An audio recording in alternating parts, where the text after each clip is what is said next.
श्री स्वामी समर्थ सगळ्यांना। आज मी बनवते घेवड्याची शेंगाची भाजी। तर मी कशी बनवते साध्या पद्धतीने तुम्हाला मी दाखवते। तर सगळ्यात आधी तेल गरम करायला ठेवलेलं आहे। तेल चांगलं गरम झालं आहे, त्याच्यात टाकते जिरे मोहरी। आता त्याच्यात टाकते कांदा आणि टोमॅटो।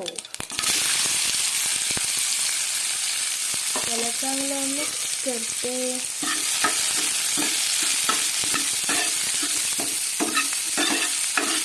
आता ह्याला जरा रंग सोनेरी येऊपर्यंत ह्याला परतायचं।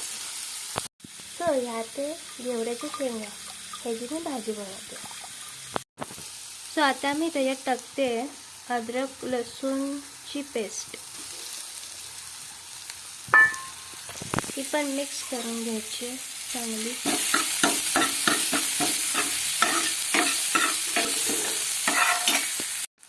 तर आता हे सगळं मिक्स झालेलं आहे, चांगला सोनेरी रंग पण आला आहे। तर आता ह्याच्यात टाकते घरचा मसाला, मिक्स करून घेते सगळं। आता ह्याच्यामध्ये वालाच्या शेंगा मिक्स करून घेते। ह्या शेंगा मी आधी कुकरला लावून घेतलं होतं, याला 4 शिट्ट्या दिल्या होत्या आणि हे शिजलेले तुम्ही बघू शकता। दाबल्यावरती हे होतं। सो या कुकरला लावून घेतलेलं, तर ह्याला मिक्स करून घेते। त्याला मिक्स केलं तर चवीनुसार मीठ टाकते याच्यामध्ये आणि परत एकदा हलवून घेते। सो चांगलं मिक्स झालेलं आहे।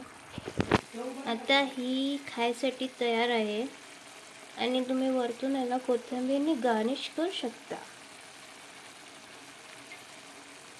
सो जर ही रेसिपी तुम्हाला आवडली असेल तर प्लीज लाईक करा आणि माझ्या चॅनलला नवीन असाल तर प्लीज सबस्क्राईब करा चॅनलला आणि माझ्या व्हिडिओला लाईक करा आणि कमेंट्समध्ये सांगा की तुम्हाला मी रेसिपी बनवलेला आवडेल का या चॅनलवरती। सो जर आवडत असेल तर मी बनवत जाईन आणि तुम्ही वेळात वेळ काढून हा व्हिडिओ बघितला त्याचे तुमचे खूप खूप आभार मानते। भेटूया पुढच्या व्हिडिओमध्ये, तोपर्यंत श्री स्वामी समर्थ।